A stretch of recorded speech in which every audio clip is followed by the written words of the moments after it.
Westwood. Jim Jones in the building and a very special guest, my man LL Cool J. What's up, sir? What's up, baby? I'm feeling good, man. Man. See, it's real massive, huh? What you brought to hip-hop in those early days is what the street guys, you know, how they were living, man. Yeah, and but people didn't understand it then because, see, you got to remember, times have changed.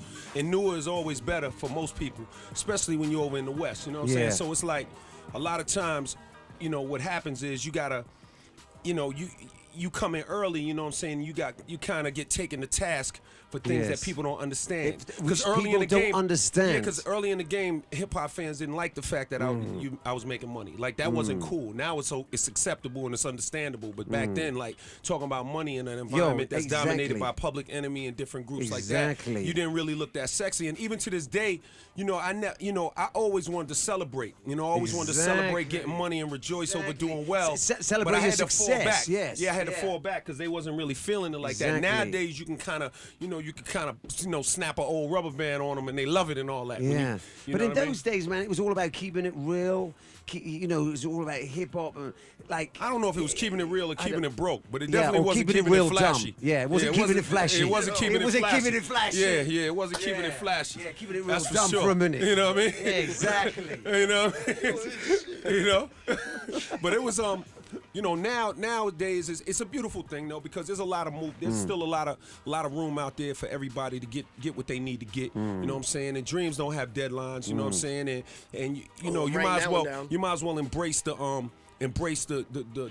the new era and the new time and the new groups and all that, and don't be standing up under Niagara Falls saying, wait a minute, because it's going to keep flowing anyway. Exactly. You might as well get with the program and all that and just rock out and enjoy yourself and live life. You know what I'm saying? And that's what I'm doing. You know what I mean? And I think the beautiful thing which you also brought to the community, man, is like, you know, young kids growing up, their role models, what they wanted to aspire to be was that drug dealer. Well, it wasn't that I wanted to be a drug dealer per se, although that I was magnetized by it and really attracted to it. I wanted the money.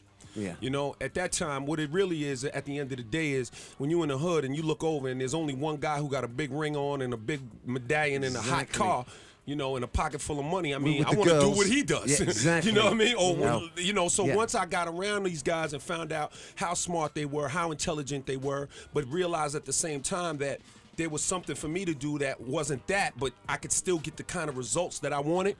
You know, I was blessed to kind of go in a different direction with it, but it didn't separate me from the hood. It didn't separate me from those guys and my people. It's just that I felt like I could take a higher road and a different path. I mean, if I'm blessed to do something and have the ability and the talent to do it, then let's go in a positive direction and take our lives to the next level. We don't have to forget, and we don't have to, like, you know, like you say, be a prisoner of your fame and be disconnected from your people in the hood and all that. But at the same time, you can take your life to the next level, and that's what I did. So I'm very thankful. You know what I'm saying? And I mean, Jim, man, 13 albums in the game, 24 years deep. Hey, man, like I told you, you can't beat it, man. You got to pay homage. You got to pay respect where respect's due, man. Like, you know, I grew up on this man, and now I'm be able to stand right next to him and do music with him. Like, you know, and we got a joint together on my album. Jim is on the album. He got a joint. He put a hard verse together on there.